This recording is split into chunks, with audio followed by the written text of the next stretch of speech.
আসসালামু আলাইকুম মাছ চাষি ভাই বন্ধুরা, দেশ এবং দেশের বাহির থেকে যে যেখান থেকে আমার এই ভিডিওটি দেখতে পাচ্ছেন, ভিডিওটি ভালো লাগলে একটি সাবস্ক্রাইব করে রাখবেন পরবর্তী নতুন ভিডিও দেখার জন্য। আজকে আমি আলোচনা করব 2025 সালের নতুন বছরের অরিজিনাল ভিয়েতনামি কই মাছের পোনা সম্পর্কে। কই মাছের পোনা চাষ করার কিছু গুরুত্বপূর্ণ আজকে আমি আলোচনা করব।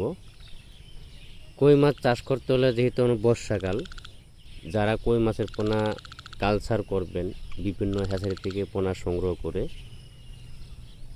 এক নম্বর কথা হলো পুকুরের পার কিন্তু উঁচা লাগবে, অনেক উঁচু হতে হবে।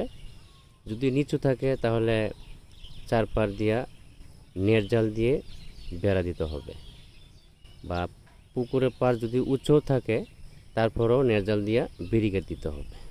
কারণ কই মাছ কিন্তু একটু সাইজ হলেই পোনা নিয়ে ছাড়বেন, একটু বড় হলেই কান্তা বায়া বায়া এই পুকুর থেকে আরেক পুকুরে চলে যা বা বিভিন্ন খাল বিলে চলে যা।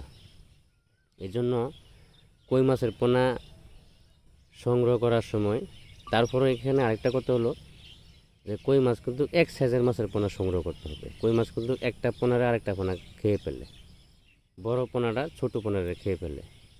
এই জন্য এক সাইজের মাছের পোনা সংগ্রহ করতে হবে। আপনি যে কোনো হ্যাচার থেকে মাছের পোনা সংগ্রহ করবেন, অরিজিনাল ভিয়েতনামি দেখে শুনে কান্তায় লেজে ফোঁটা আছে কিনা এই বিষয়ে যাচাই বাছাই করে তারপরে কই মাছের পোনা সংগ্রহ করার চেষ্টা করবেন। প্রতারকের কাছ থেকে একটু সাবধান থাকবেন। বারবার বলছি আপনাদেরকে, যারা মাছের চাষ কালচার করতেছেন চাষি ভাইয়েরা, তারা প্রতারকের কাছ থেকে সবসময় দূরে থাকবেন।